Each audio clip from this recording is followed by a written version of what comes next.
como cuentan del de Mozambique, y del de Hormuz allá en lo oriental, y en lo occidental el mar de Panamá, que por eso crea caimanes, y el mar del Brasil hay otros mares, y aún en los mismos grados de altura, muy frescos, como es el del Perú, en el cual tuvimos frío, como arriba conté, cuando le navegamos la vez primera, y esto siendo en marzo, cuando el sol anda por encima aquí cierto donde el cielo y el agua son de una misma suerte, no se puede pensar otra cosa de tan gran diferencia, sino la propiedad del viento, que o refresca, o enciende y si se advierte bien, en esta consideración del viento que se ha tocado, podránse satisfacer por ella muchas dudas, que con razón ponen muchos, que parecen cosas extrañas y maravillosas es a saber, por qué hiriendo el sol en la tórrida, y particularmente en el Perú, muy más recio que por caniculares en España, con todo eso, se defienden de él con mucho menor reparo, tanto, que con la cubierta de una estera,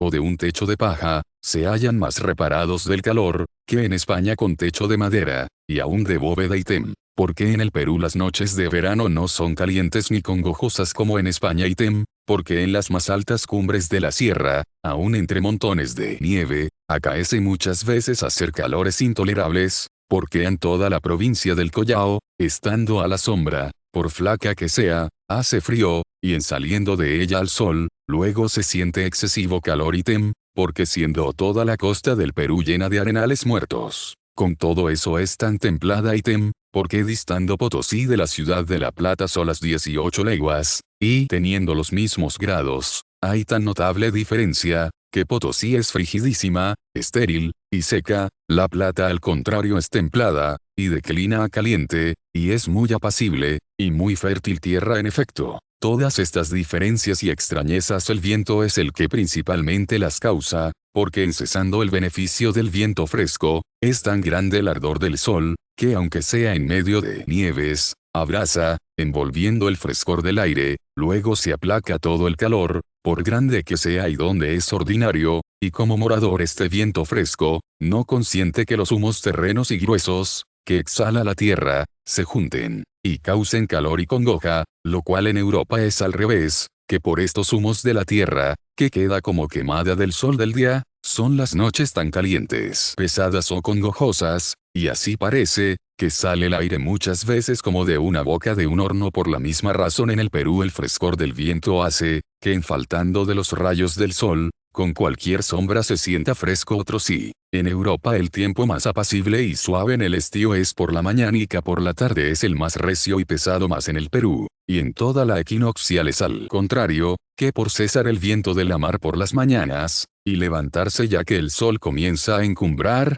por eso el mayor calor se siente por las mañanas, hasta que viene la virazón que llaman, o marea, o viento de mar, que todo es uno, que comienza a sentirse fresco. De esto tuvimos experiencia larga el tiempo que estuvimos en las islas, que dicen de Barlovento, donde nos acaecía sudar muy bien por las mañanas, y al tiempo de mediodía sentir buen fresco, por soplar entonces la brisa de ordinario, que es viento apacible y fresco. Capítulo sí, que en la región de la equinoccial se vive vida muy apacible. Si guiaran su opinión por aquí los que dicen, que el paraíso terrenal está debajo de la equinoccial 119. Aún parece que llevaran algún camino, no porque me determine yo a que está allí el paraíso de deleites que dice la escritura, pues sería temeridad afirmar eso por cosa cierta, mas dígolo, porque si algún paraíso se puede decir en la tierra, es donde se goza un temple tan suave y apacible, porque para la vida humana no hay cosa de igual pesadumbre y pena, como tener un cielo y aire contrario, y pesado,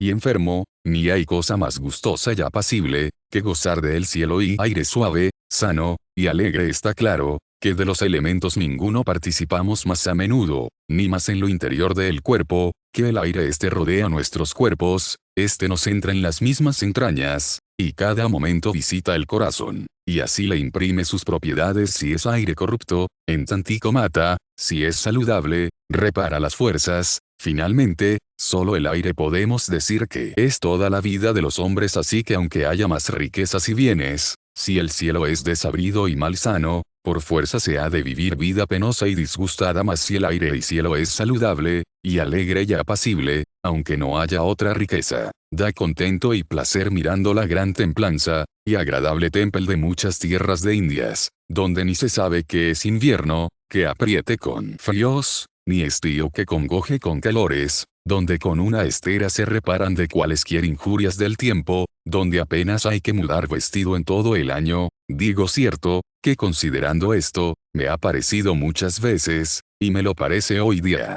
que si acabasen los hombres consigo de desenlazarse de los lazos que la codicia les arma, y si se desengañasen de pretensiones inútiles y pesadas, sin duda podrían vivir en Indias vida muy descansada y agradable, porque lo que los otros poetas cantan de los campos elíseos, y de la famosa Tempe, y lo que Platón, o cuenta, o finge de aquella su isla Atlántida, cierto lo hallarían los hombres en tales tierras, si con generoso corazón quisiesen antes ser señores, que no esclavos de su dinero y codicia de las cualidades del equinoccial, y del calor, y frío, sequedad, y lluvias, y de las causas de su templanza. Bastará lo que hasta aquí se ha disputado el tratar más en particular de las diversidades de vientos, y aguas, y tierras, de los metales, plantas, y animales que de ahí proceden, de que en Indias hay grandes y maravillosas pruebas, que dará para otros libros a este, aunque breve, la dificultad de lo que se ha tratado,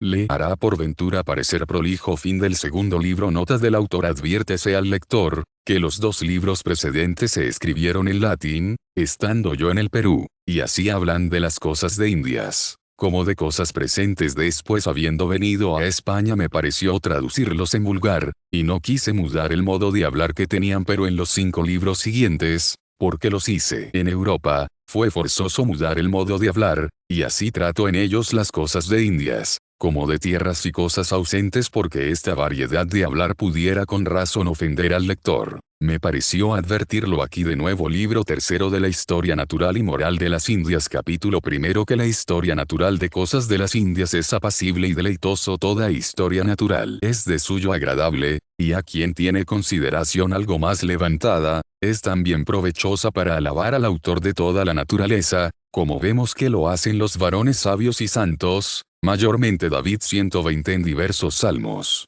donde celebra la excelencia de estas obras de Dios, y Job 121 tratando de los secretos del Hacedor, y el mismo Señor largamente respondiendo a Job: quien holgare de entender verdaderos hechos de esta naturaleza, que tan varia y abundantes, tendrá el gusto que da la historia, y tanto mejor historia, cuanto los hechos no son por trazas de hombres, sino del Criador, quien pasare adelante, y llegare a entender las causas naturales de los efectos, tendrá el ejercicio de buena filosofía, quien subiere más en su pensamiento, y mirando al sumo y primer artífice de todas estas maravillas, gozare de su saber y grandeza. Diremos que trata excelente teología, así que para muchos buenos motivos puede servir la relación de cosas naturales, aunque la bajeza de muchos gustos suele más ordinario parar en lo menos útil, que es un deseo de saber cosas nuevas, que propiamente llamamos curiosidad. La relación de cosas naturales de Indias, fuera de ese común apetito, tiene otro, por ser cosas remotas, y que muchas de ellas, o las más,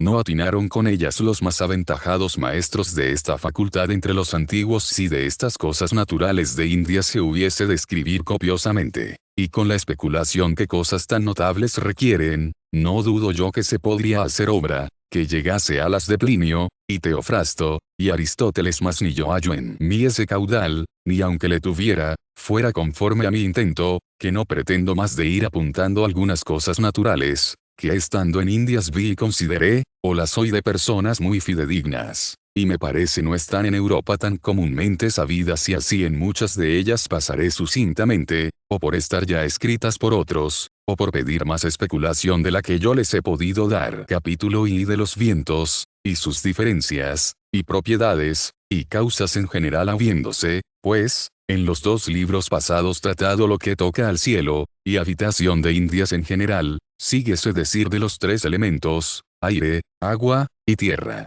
y los compuestos de estos, que son metales, y plantas, y animales, porque del fuego no veo cosa especial en Indias, que no sea así en todas partes. Si no le pareciese a alguno, que el modo de sacar fuego, que algunos indios usan, fregando unos palos con otros, y el de cocer en calabazas, echando en ellas piedras ardiendo, y otros usos semejantes, eran de consideración, de lo cual anda escrito lo que hay que decir más de los fuegos que hay en volcanes de Indias, que tienen digna consideración, diráse cómodamente, cuando se trate la diversidad de tierras, donde esos fuegos y volcanes se hallan. Así que comenzando por los vientos, lo primero que digo es, que con razón Salomón 122 entre las otras cosas de gran ciencia que Dios le había dado, cuenta y estima el saber la fuerza de los vientos, y sus propiedades, que son cierto maravillosas porque unos son lluviosos, otros secos, unos enfermos, y otros sanos, unos calientes, y otros fríos,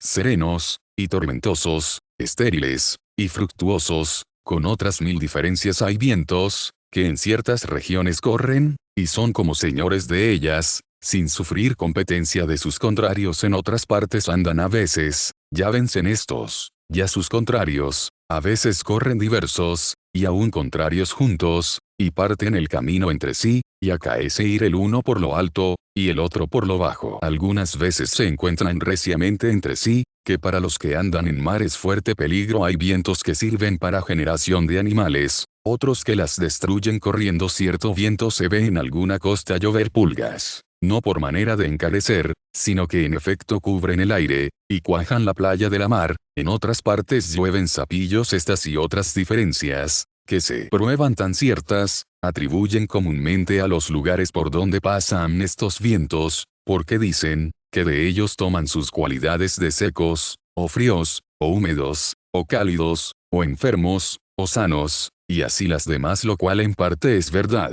y no se puede negar, porque en pocas leguas se ven de un mismo viento notables diversidades. En España, pongo ejemplo, el solano o levante es comúnmente cálido y congojoso, en Murcia es el más sano y fresco que corre, porque viene por aquellas huertas, y vega tan fresca y grande, donde se baña pocas leguas de ahí. En Cartagena es el mismo viento pesado y malsano el ábrego, que llaman los del mar Océano Sur, y los del Mediterráneo Mesojorno, comúnmente es lluvioso y molesto. En el mismo pueblo que digo, es sano y sereno. Plinio dice 123, que en África llueve con viento del norte, y el viento de mediodía es sereno. Y lo que en estos vientos he dicho, por ejemplo, en tan poca distancia verá, quien lo mirare con algún cuidado, que se verifica muchas veces, que en poco espacio de tierra o mar un mismo viento tiene propiedades muy diferentes, y a veces harto contrarias, de lo cual se arguye bien, que el lugar por donde pasa, le da su cualidad y propiedad, pero de tal modo es esto verdad, que no se puede de ninguna suerte decir, que esta sea toda la causa, ni aun la más principal de las diversidades y propiedades de los vientos, porque en una misma región, que toma pongo por caso 50 leguas en redondo, claramente se percibe, que el viento de una parte es cálido y húmedo, y de la otra frío y seco, sin que en los lugares por donde pasan haya tal diferencia, sino que de suyo se traen consigo esas cualidades de los vientos, y así se les dan sus nombres generales, como propios, verbigracia, al septentrión, o cierzo, o norte, que todo es uno, ser frío, y seco, y deshacer nublados. A su contrario, el ábrego, o leveche, o sur todo lo contrario, ser húmedo, y cálido, y levantar nublados. Así que siendo esto general y común, otra causa más universal se ha de buscar para dar razones de estos efectos, y no basta decir que el lugar por donde pasan los vientos, les da las propiedades que tienen, pues pasando por unos mismos lugares hacen efectos muy conocidamente contrarios. Así que es fuerza confesar,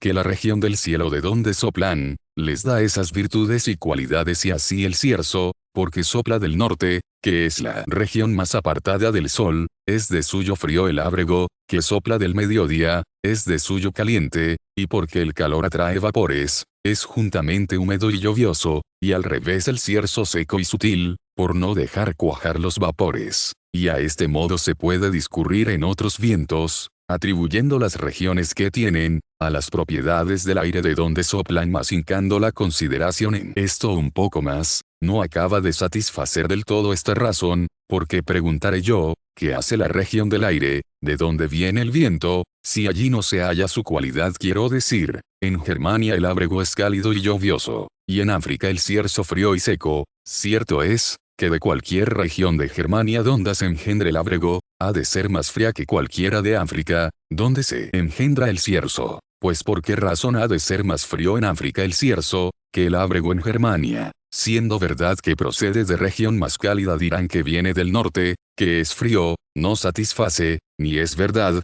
porque según eso, cuando corre en África el cierzo, había de correr en toda la región hasta el norte y no es así, pues en un mismo tiempo corren nortes en tierra de menos grados, y son fríos, y corren vendavales en tierra de más grados, y son cálidos, y esto es cierto, y evidente, y cotidiano donde a mi juicio claramente se infiere, que ni basta decir que los lugares por donde pasan los vientos les dan sus cualidades, ni tampoco satisface decir, que por soplar de diversas regiones del aire, tienen esas diferencias, aunque, como he dicho, lo uno y lo otro es verdad, pero es menester más que eso cual sea la propia, y original causa de estas diferencias tan extrañas de vientos, yo no atino a otra, sino que el eficiente, y quien produce el viento, ese le da la primera y más original propiedad porque la materia de que se hacen los vientos, que según Aristóteles y Razón, son exhalaciones de los elementos inferiores,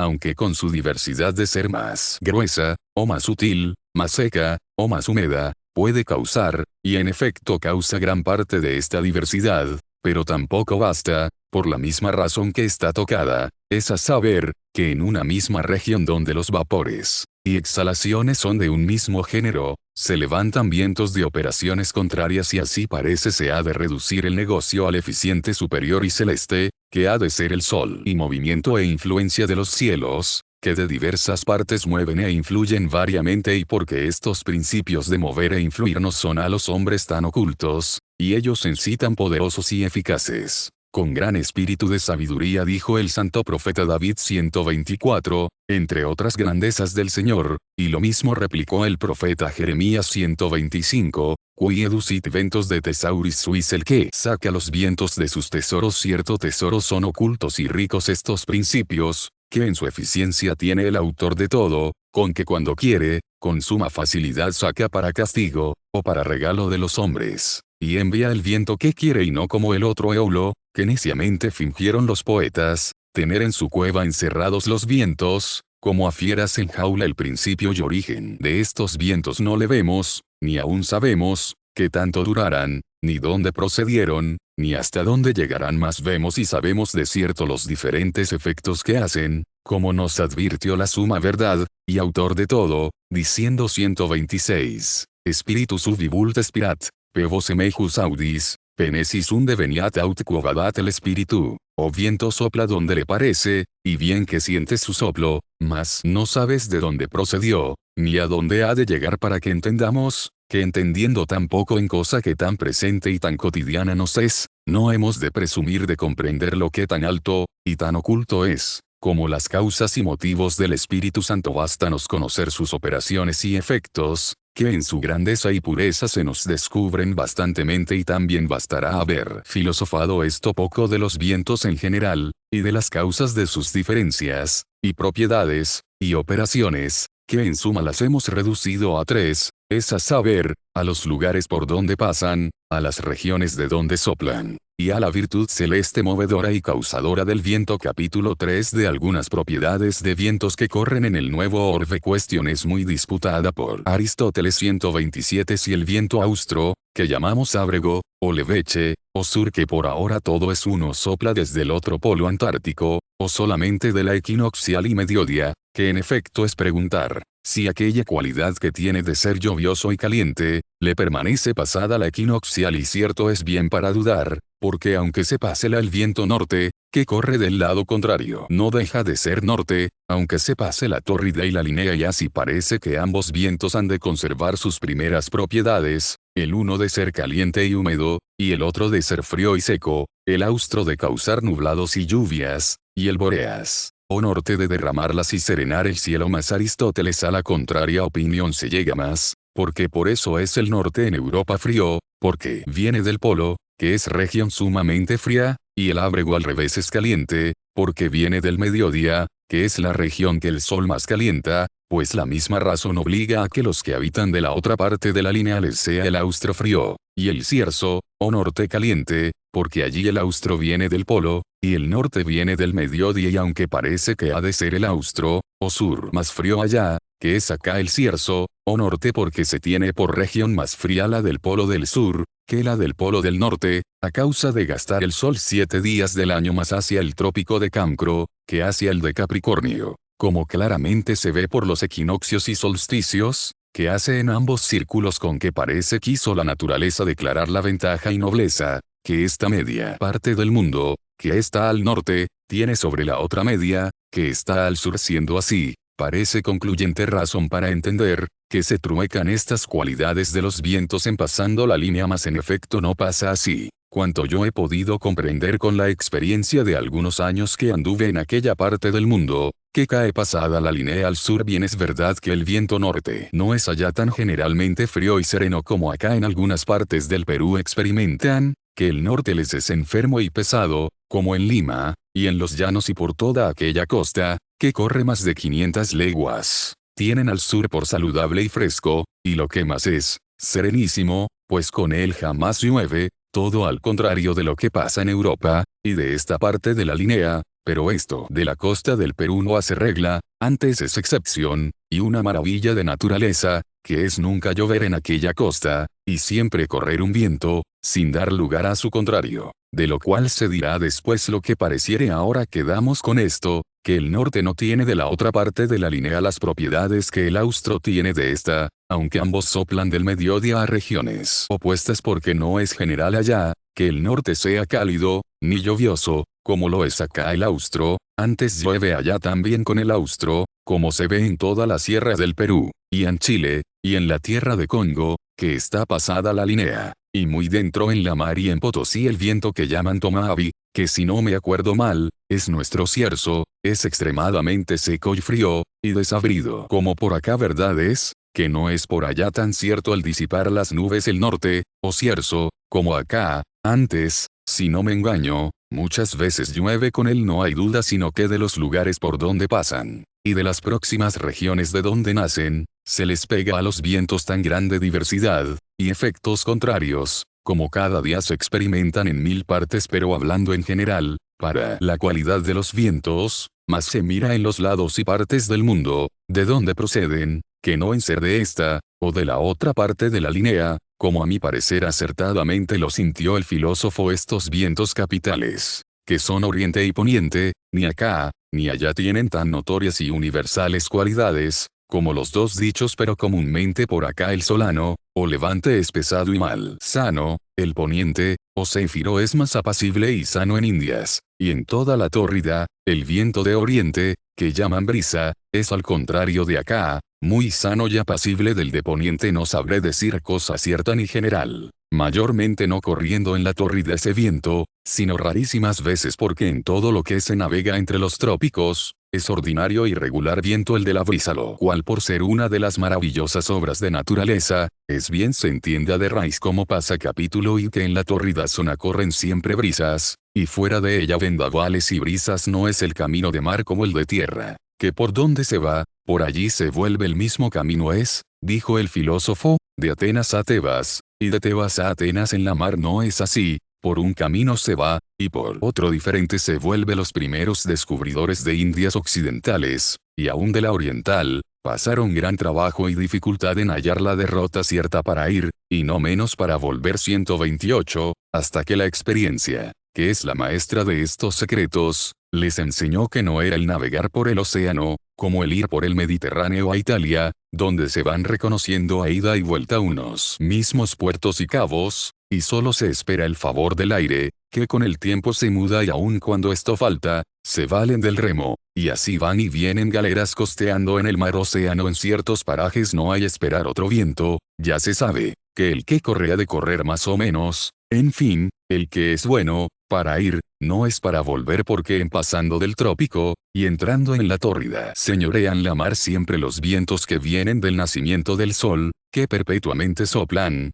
sin que jamás den lugar a que los vientos contrarios por allí prevalezcan, ni aún se sientan en donde hay dos cosas maravillosas, una, que en aquella región, que es la mayor de las 5, en que dividen el mundo, reinen vientos de oriente, que llaman brisas, sin que los de poniente, o de mediodía, que llaman vendavales, tengan lugar de correr en ningún tiempo de todo el año. Otra maravilla es, que jamás faltan por allí brisas, y en tanto más ciertas son cuanto el paraje es más propincuo a la línea, que parece habían de ser allí ordinarias las calmas, por ser la parte del mundo más sujeta al ardor del sol, y es al contrario, que apenas se hallan calmas, y la brisa es mucho más fresca y durable. En todo lo que se ha navegado de Indias, se ha averiguado ser así esta, pues, es la causa de ser mucho más breve, y más fácil, y aún más segura la navegación que se hace yendo de España a las Indias Occidentales, que la de ellas volviendo a España. Salen de Sevilla las flotas, y hasta llegar a las Canarias sienten la mayor dificultad,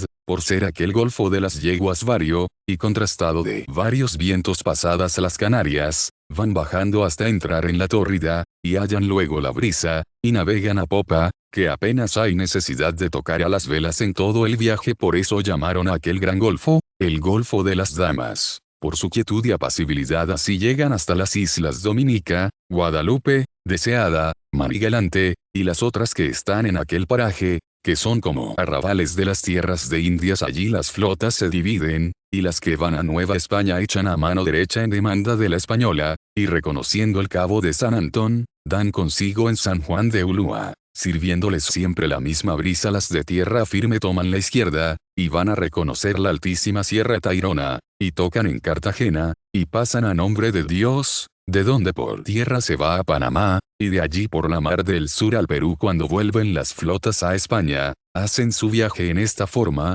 La del Perú va a reconocer el cabo de San Antón, y en la isla de Cuba se entra en La Habana, que es muy hermoso puerto. De aquella isla la flota de Nueva España viene también desde la Veracruz, o isla de San Juan de Ulúa, a La Habana, aunque con trabajo, porque son ordinarias allí las brisas, que son vientos contrarios en La Habana. Juntas las flotas, van la vuelta de España buscando altura fuera de los trópicos, donde ya se hallan vendavales, y con ellos vienen a reconocer las islas de Azores, o terceras, y de allí a Sevilla, de suerte que la ida es en poca altura, y siempre menos de 20 grados, que es ya dentro de los trópicos, y la vuelta es fuera de ellos, por lo menos en 28 o 30 grados. Y es la razón, la que se ha dicho, que dentro de los trópicos reinan siempre vientos de oriente, y son buenos para ir de España a Indias Occidentales, porque es ir de oriente a poniente fuera de los trópicos, que son en 23 grados, hállanse vendavales, y tanto más ciertos, cuanto se sube a más altura,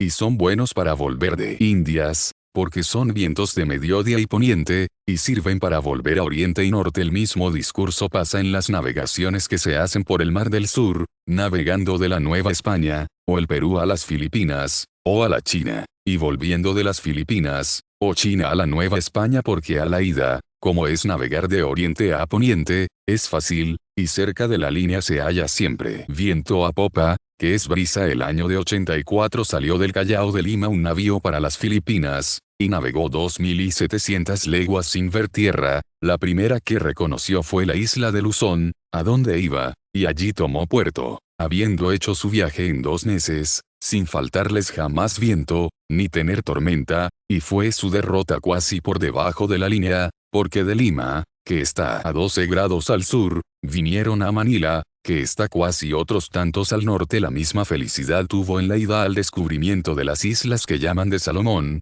Álvaro de Mendaña, cuando las descubrió, porque siempre tuvieron viento a popa, hasta topar las dichas islas, que deben de distar del Perú, de donde salieron, como 1000 leguas, y están en la propia altura al sur. La vuelta es como de Indias a España, porque para hallar vendavales los que vuelven de las Filipinas, o China a México, suben a mucha altura, hasta ponerse en el paraje de los Japones, y vienen a reconocer las Californias, y por la costa de la Nueva España vuelven al puerto de Acapulco, de donde habían salido. De suerte, que en esta navegación está tan bien verificado, que de oriente a poniente se navega bien dentro de los trópicos, por reinar vientos orientales, y volviendo de poniente a oriente, se han de buscar los vendavales, o ponientes fuera de los trópicos en altura de 27 grados arriba. La misma experiencia hacen los portugueses en la navegación a la India, aunque es al revés, porque el ir de Portugal allá es trabajoso, y el volver es más fácil porque navegan a la ida de poniente a oriente, y así procuran subirse hasta hallar los vientos generales,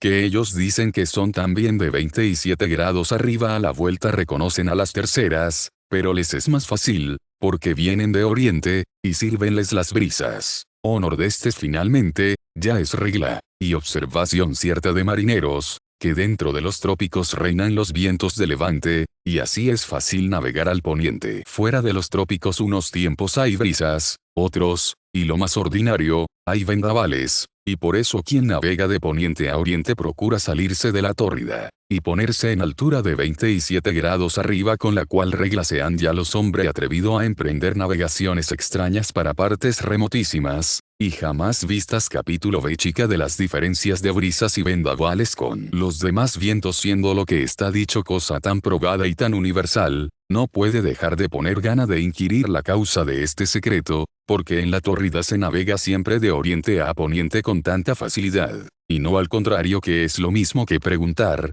porque reinan allí las brisas, y no los vendavales, pues en buena filosofía lo que es perpetuo, y universal, y de per se que llaman los filósofos, ha de tener causa propia, y de per se. Más antes de dar en esta cuestión, notable a nuestro parecer, será necesario declarar, qué entendemos por brisas, y qué por vendavales, y servirá para esta, y para otras muchas cosas en materia de vientos y navegaciones. Los que usan el arte de navegar cuentan 32 diferencias de vientos, porque para llevar su proa al puerto que quieren, y tienen necesidad de hacer su cuenta muy puntual, lo más distinta y menuda que pueden, pues por poco que se eche a un lado, o a otro, hacen gran diferencia al cabo de su camino, y no cuentan más de 32, porque estas divisiones bastan, y no se podría tener cuenta con más que estas, pero en rigor, como ponen 32, podrían poner 64, y 128, y 256. Y finalmente, ir multiplicando estas partidas en infinito, porque siendo como centro el lugar donde se halla el navío, y todo el hemisferio su circunferencia, ¿quién quita que no puedan salir de ese centro al círculo líneas innumerables, y tantas partidas se contarán, y otras tantas divisiones de vientos, pues de todas las partes del hemisferio viene el viento, y el partirle en tantas o tantas es a nuestra consideración, que puede poner las que quisiere, más el buen sentido de los hombres, y conformándose con él también la divina escritura, señala 4 vientos, que son los principales de todos, y como 4 esquinas del universo, que se fabrican haciendo una cruz con 2 líneas, que la una vaya de polo a polo, y la otra de un equinoccio al otro. Estos son el norte, o aquilón, y su contrario el austro, o viento, que vulgarmente llamamos mediodía, y a la otra parte el oriente, donde sale el sol, y el poniente, donde se pone. Bien que la Sagrada Escritura 129 nombra otras diferencias de vientos en algunas partes, como el euroaquilo, que llaman los del mar océano, nordeste, y los del Mediterráneo, gregal, de que hace mención en la navegación de San Pablo. Pero las 4 diferencias solemnes que todo el mundo sabe, esas celebran las divinas letras, que son, como está dicho, septentrión, y mediodía, y oriente y poniente, mas porque en el nacimiento del sol, de donde se nombra el oriente, se hallan 3 diferencias, que son las 2 declinaciones mayores que hace, y el medio de ellas, según lo cual nacen diversos puestos en invierno y verano, y en el medio, por eso con razón se cuentan otros 2 vientos, que son oriente estival, y oriente yemal, y por el consiguiente otros 2 ponientes contrarios a estos, estival y yemal, y así resultan 8 vientos en 8 puntos notables del cielo, que son los 2 polos, y los 2 equinoccios, y los 2 solsticios con los opuestos en el mismo círculo. De esta suerte resultan 8 diferencias de vientos, que son notables, las cuales en diversas carreras de mar y tierra tienen diversos vocablos. Los que navegan el océano suelen nombrarlos así: al que viene del polo nuestro, llaman norte, como al mismo polo, al que se sigue, y sale del oriente estival, nordeste; al que sale del oriente propio y equinoccial, llaman leste; al del oriente yemal, sueste; al del mediodía o polo antártico, sur; al que sale del ocaso yemal, sudoeste; al del ocaso propio y equinoccial, oeste; al del ocaso estival, noroeste. Los demás vientos fabrican entre estos, y participan de los nombres de aquellos a que se allegan, como nor-noroeste, nor-nordeste, les-nordeste, les-oeste, sus-oeste, sudoeste, os-sudoeste, os-noroeste, que cierto en el mismo modo de nombrarse, muestran arte, y dan noticia de los lugares de donde proceden los dichos vientos en el mar Mediterráneo, aunque siguen la misma arte de contar, nombran diferentemente estos vientos. Al norte llaman tramontana, a su opuesto el sur llaman mesojorno,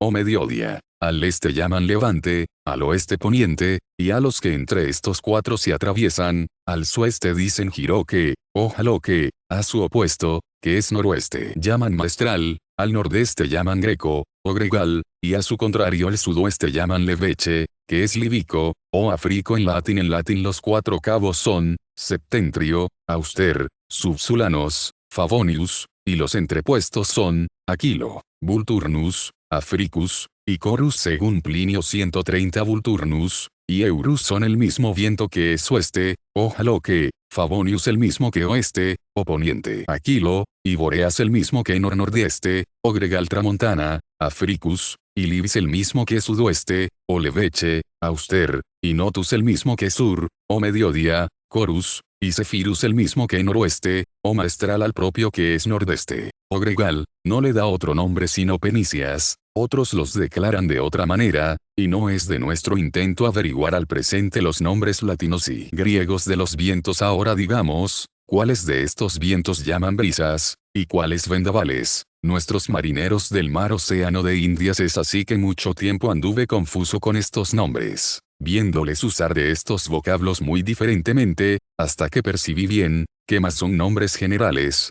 que no especiales de vientos ni partidas los que les sirven para ir a Indias, y dan cuasi a popa, llaman brisas, que en efecto comprenden todos los vientos orientales, y sus allegados, y cuartas los que les sirven para volver de Indias llaman vendavales, que son desde el sur hasta el poniente estival, de manera, que hacen como dos cuadrillas de vientos, de cada parte la suya, cuyos caporales son, de una parte, nordeste, o gregal, de otra parte, sudoeste, o leveche. Más es bien saber, que de los 8 vientos, o diferencias que contamos, los 5 son de provecho para navegar, y los otros 3 no. Quiero decir, que cuando navega en la mar una nave, puede caminar, y hacer el viaje que pretende, de cualquiera de 5 partes que corra el viento, aunque no le será igualmente provechoso, mas corriendo de una de 3, no podrá navegar a donde pretende. Como si va al sur, con norte, y con nordeste, y con noroeste navegará, y también con leste, y con oeste,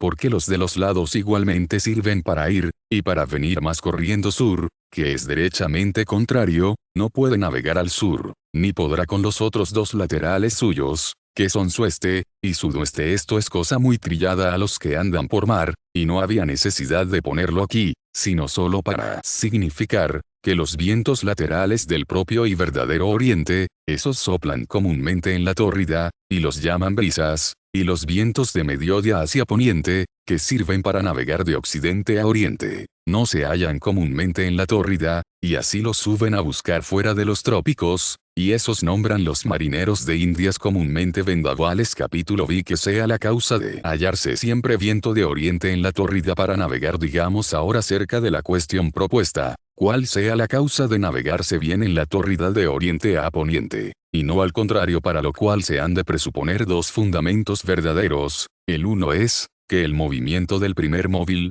que llaman rapto, o diurno, no solo lleva tras sí, y mueve a los orbes celestes a él inferiores, como cada día lo vemos en el sol, luna, y estrellas, sino que también los elementos participan aquel movimiento. En cuanto no son impedidos, la tierra no se mueve así por su graveza tan grande, con que es inepta para ser movida circularmente, como también porque dista mucho del primer móvil. El elemento del agua tampoco tiene este movimiento diurno, porque con la tierra está abrazado y hace una esfera, y la tierra no le consiente moverse circularmente. Es otros 2 elementos, fuego y aire, son más sutiles, y más cercanos a los orbes celestes, y así participan su movimiento, siendo llevados circularmente como los mismos cuerpos celestes del fuego. No hay duda, si hay esfera suya, como Aristóteles, y los demás la ponen, el aire es el que hace a nuestro caso, y que éste se mueva con el movimiento diurno de oriente a poniente, es certísimo, por las apariencias de los cometas, que clarísimamente se ven mover de oriente a occidente, naciendo, y subiendo, y encumbrando, y bajando, y finalmente, dando vuelta a nuestro hemisferio. de la misma manera que las estrellas que vemos mover en el firmamento y estando los cometas en la región y esfera del aire, donde se engendran, y aparecen, y se deshacen, imposible sería moverse circularmente, como se mueven, si el movimiento del aire donde está, no se moviese con ese propio movimiento porque siendo, como es, materia inflamada, se estaría queda, y no andaría alrededor. Si la esfera donde está, estuviese queda si no es que finjamos que algún ángel, o inteligencia anda con el cometa trayéndole alrededor. El año de 1577 se vio aquel maravilloso cometa, que levantaba una figura de plumaje desde el horizonte casi hasta la mitad del cielo, y duró desde 1 de noviembre hasta 8 de diciembre. Digo desde 1 de noviembre, porque aunque en España se notó, y vio a los 9 de noviembre, según refieren historias de aquel tiempo, pero en el Perú, donde yo estaba a la sazón, bien me acuerdo, que le vimos, y notamos 8 días antes. Por todos ellos la causa de esta diversidad dirán otros, lo que yo ahora digo es, que en estos 40 días que duró, advertimos todos, así los que estaban en Europa, como los que estábamos entonces en Indias, que se movía cada día con el movimiento universal de oriente a poniente, como la luna, y las otras estrellas de donde consta, que siendo su región la esfera del aire, el mismo elemento se movía así. Advertimos también, que además de ese movimiento universal tenía otro particular, con que se movía con los planetas de occidente a oriente, porque cada noche estaba más oriental, como lo hace la luna, el sol, y la estrella de Venus. Advertimos otros y, que con otro tercer movimiento particularísimo se movía en el zodiaco hacia el norte, porque al cabo de algunas noches estaba más conjunto a signos septentrionales, y por ventura fue esta la causa de verse primero este gran cometa de los que estaban más australes, como son los del Perú, y después, como con el movimiento tercero, que he dicho, se llegaba más a los septentrionales, le comenzaron a ver más tarde los de Europa, pero todos pudieron notar las diferencias de movimientos que he dicho, de modo, que se pudo echar bien de ver que llegaba la impresión de diversos cuerpos celestes a la esfera del aire, así que es negocio sin duda el moverse el aire con el movimiento circular del cielo, de oriente a poniente, que es el presupuesto, o fundamento. El segundo no es menos cierto y notorio, es a saber, que este movimiento del aire, por las partes que caen debajo de la equinoccial, y son propincuas a ella, es velocísimo, y tanto más, cuanto más se acerca a la equinoccial, como por el consiguiente tanto es más remiso y tardío este movimiento, cuanto más se aleja de la línea, y se acerca a los polos. La razón de esto es manifiesta, porque siendo la causa eficiente de este movimiento el movimiento del cuerpo celeste, forzoso ha de ser más presuroso, donde el cuerpo celeste se mueve más velozmente y que en el cielo la tórrida tenga más veloz movimiento, y en ella la línea más que otra parte alguna del cielo. Querer mostrarlo sería hacer a los hombres faltos de vista, pues en una rueda es evidente, que la circunferencia mayor se mueve más velozmente que la menor, acabando su vuelta grande en el mismo espacio de tiempo que la menor acaba la suya chica. De estos dos presupuestos se sigue la razón, porque los que navegan golfos grandes, navegando de oriente a poniente, hallan siempre viento a popa yendo en poca altura, y cuanto más cercanos a la equinoccial, tanto más cierto y durable es el viento, y al contrario, navegando de poniente a oriente, siempre hallan viento por proa, y contrario, porque el movimiento velocísimo de la equinoccial lleva atrás sí al elemento del aire, como a los demás orbes superiores, y así el aire sigue siempre el movimiento del día yendo de oriente a poniente, sin jamás variar, y el movimiento del aire veloz y eficaz lleva también tras sí los vaos y exhalaciones que se levantan de la mar, y esto causa ser en aquellas partes y región continuo el viento de brisa,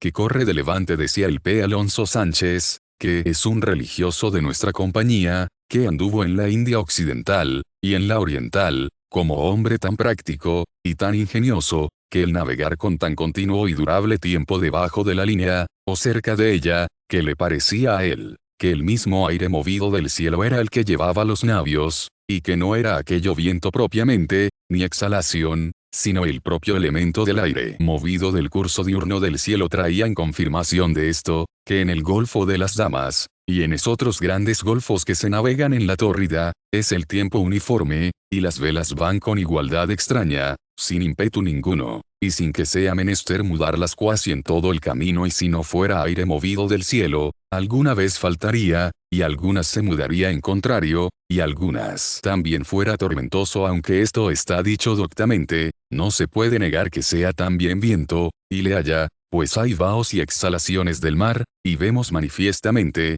que la misma brisa a ratos es más fuerte, y a ratos más remisa, tanto que a ratos no se pueden llevar velas enteras hace, pues, de entender, y es así la verdad, que el aire movido lleva tras sí los vaos que haya, porque su fuerza es grande, y no haya resistencia, y por eso es continuo, y cuasi uniforme el viento de oriente a poniente cerca de la línea, y cuasi en toda la tórrida zona, que es el camino que anda el sol entre los dos círculos de Cáncer y Capricornio. Capítulo 7. ¿Por qué causa se hallan más ordinarios vendavales saliendo de la tórrida a más altura? Quien considerare la que está dicho, podrá también entender, que yendo de poniente a oriente en altura que exceda los trópicos, es conforme a razón hallar vendavales, porque como el movimiento de la equinoccial tan veloz es causa que debajo de ella el aire se mueva, siguiendo su movimiento, que es de oriente a poniente, y que lleve tras sí de ordinario los vaos que la mar levanta, así al revés los vaos y exhalaciones que de los lados de la equinoccial o tórrida se levantan,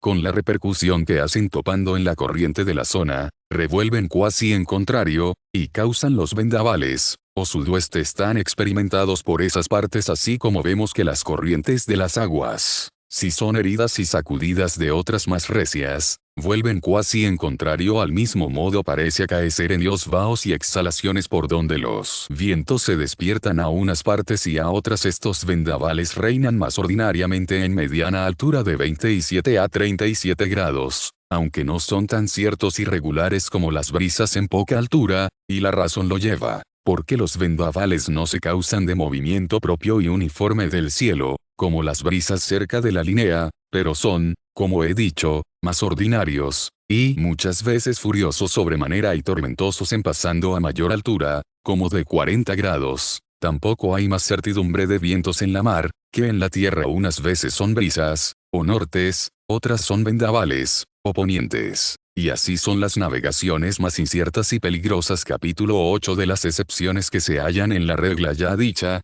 y de los vientos y calmas que hay en mar y tierra, lo que se ha dicho de los vientos que corren de ordinario dentro y fuera de la tórrida, se ha de entender en la mar en los golfos grandes, porque en tierra es de otra suerte, en la cual se hallan todos vientos, por las grandes desigualdades que tiene de sierras y valles, y multitud de ríos y lagos, y diversas facciones de país, de donde suben vapores gruesos y varios, y según diversos principios son movidos a unas y otras partes, así causan diversos vientos, sin que el movimiento del aire causado del cielo pueda prevalecer tanto, que siempre los lleve tras sí. Y no solo en la tierra, sino también en las costas del mar. En la tórrida, se hallan estas diversidades de vientos por la misma causa, porque hay terrales que vienen de tierra, y hay mareros que soplan del mar. De ordinario los de mar son suaves y sanos, y los de tierra pesados y mal sanos, aunque según la diferencia de las costas, así es la diversidad que en esto hay comúnmente. Los terrales, o terrenos, soplan después de medianoche hasta que el sol comienza a encumbrar. Los de mar, desde que el sol va calentando hasta después de ponerse. Por ventura es la causa, que la tierra, como materia más gruesa, humea más ida la llama del sol, como lo hace la leña mal seca, que en apagándose la llama, humea más la mar, como tiene más sutiles partes, no levanta humos, sino cuando la están calentando, como la paja, o heno, si es poca, o no bien seca, que levanta humo cuando la queman, y en cesando la llama cesa el humo. Cualquiera que sea la causa de esto, ello es cierto, que el viento terral prevalece más con la noche, y el de mar, al contrario, más con el día. Por el mismo modo, como en las costas hay vientos contrarios, y violentos a veces, y muy tormentosos, acaece haber calmas y muy grandes en gran golfo, navegando debajo de la línea. Dicen hombres muy expertos, que no se acuerdan haber visto calmas, sino que siempre poco o mucho se navega, por causa del aire movido del movimiento celeste, que basta a llevar el navío, dando, como da, a popa. Ya dije, que en 2700 leguas siempre debajo, o no más lejos de 10 o 12 grados de la línea, fue una nave de Lima a Manila por febrero y marzo, que es cuando el sol anda más derecho encima, y en todo este espacio no hallaron calmas, sino viento fresco, y así en 2 meses hicieron tan grave viaje más cerca de tierra, en las costas o donde alcanzan los vapores de islas, o tierra firme, suele haber muchas y muy crueles calmas en la tórrida, y fuera de ella de la misma manera los turbiones, y aguaceros repentinos, y torbellinos, y otras pasiones tormentosas del aire, son más ciertas y ordinarias en las costas, y donde alcanzan los vaos de tierra, que no en el gran golfo, esto entiendo en la tórrida, porque fuera de ella, así calmas, como turbiones, también se hallan en alta mar no deja, con todo eso, entre los trópicos, y en la misma línea,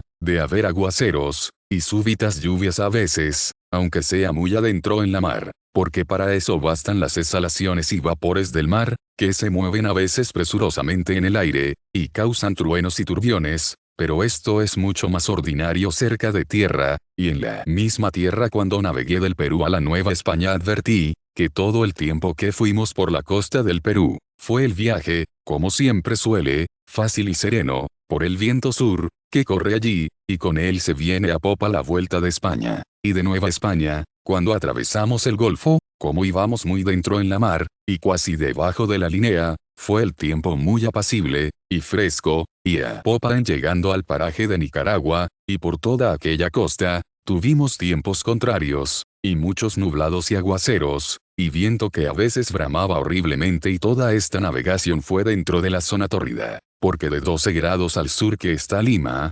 navegamos a 17, que está Huatulco, puerto de Nueva España y creo que los que hubieran tenido cuenta en lo que han navegado dentro de la tórrida, hallarán, poco más o menos, lo que está dicho. Y esto baste de la razón general de vientos que reinan en la tórrida zona por el mar. Capítulo X de algunos efectos maravillosos de vientos en partes de Indias. Gran saber sería explicar por menudo los efectos admirables que hacen diversos vientos, en diversas partes, y dar razón de tales obras. Hay vientos que naturalmente enturbian el agua de la mar, y la ponen verdinegra, otros la ponen clara como un espejo, unos se alegran de suyo y recrean. Otros entristecen y ahogan. Los que crían gusanos de seda tienen gran cuenta con cerrar las ventanas cuando corren esos vendavales, y cuando corren los contrarios, las abren, y por cierta experiencia hallan, que con los unos se les muere su ganado, o desmedra, con los otros se mejora, y engorda y aún en sí mismo lo probará el que advirtiere en ello,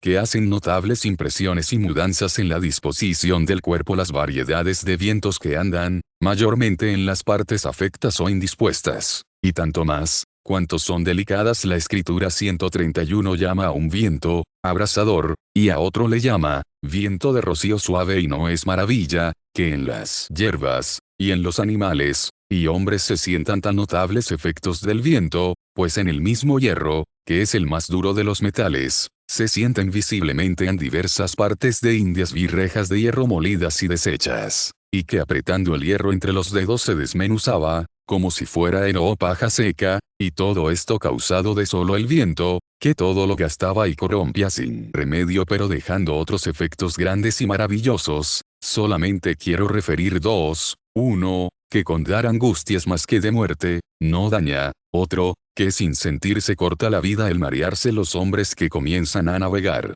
es cosa muy ordinaria, y si como lo es tanto y tan sabido su poco daño, no se supiera, pensarán los hombres que era aquel el mal de muerte, según corta, congoja, y aflige el tiempo que dura, con fuertes bascas de estómago, y dolor de cabeza, y otros 1000 accidentes molestos. Este tan conocido y usado efecto hace en los hombres la novedad del aire de la mar, porque aunque es así que el movimiento del navío, y sus vaivenes hacen mucho al caso para marearse más o menos, y asimismo la infección y mal olor de cosas de naves, pero la propia y radical causa es el aire y vaos del mar, lo cual extraña tanto el cuerpo y el estómago que no está hecho a ello, que se altera y congoja terriblemente, porque el aire en fin es con el que vivimos y respiramos, y le metemos en las mismas entrañas, y las bañamos con él, y así no hay cosa que más presto, ni más poderosamente altere, que la mudanza del aire que respiramos, como se ve en los que mueren de peste, y que sea el aire de la mar el principal movedor de aquella extraña indisposición y náusea. Pruébase con muchas experiencias. Una es, que corriendo cierto aire de la mar fuerte, acaece marearse los que están en tierra, como a mí me ha acaecido a veces otra, que cuanto más se entra en mar, y se apartan de tierra, más se marean otra, que yendo cubiertos de alguna isla, en embocando aire de gruesa mar se siente mucho más aquel accidente, aunque no se niega, que el movimiento y agitación también causa mareamiento, pues vemos que hay hombres que pasando ríos en barcas, se marean, y otros que sienten lo mismo andando en carros, o coches, según son las diversas complexiones de estómago, como al contrario hay otros, que por gruesas mares que haga, no saben jamás qué es marearse, pero en fin, ya no averiguado negocio es, que el aire de la mar causa de ordinario ese efecto en los que de nuevo entran en ella. He querido decir todo esto para declarar un efecto extraño que hacen ciertas tierras de Indias el aire o viento que corre, que es marearse los hombres con él, no menos, sino mucho más que en la mar. Algunos lo tienen por fábula, y otros dicen que es encarecimiento esto. Yo diré lo que pasó por mí allá en el Perú, una sierra altísima, que llaman Pariacaca. Yo había oído decir esta mudanza que causaba, y iba preparado lo mejor que pude, conforme a los documentos que dan allá los que llaman vaquianos o prácticos, y con toda mi preparación, cuando subí las escaleras, que llaman, que es lo más alto de aquella sierra, cuasi súbito me dio una congoja tan mortal, que estuve con pensamientos de arrojarme de la cabalgadura en el suelo, y porque aunque íbamos muchos, cada uno apresuraba el paso, sin aguardar compañero, por salir presto de aquel mal paraje, solo me hallé con un indio, al cual le rogué me ayudase a tener en la bestia, y con esto luego tantas arcadas y vómitos, que pensé dar el alma, porque tras la comida y flemas, cólera y más cólera, y una amarilla, y otra verde, llegué a echar sangre, de la violencia que el estómago sentía. Finalmente digo, que si aquello durara, entendiera ser cierto el morir, mas no duró sino obra de 3 o 4 horas, hasta que bajamos bien abajo,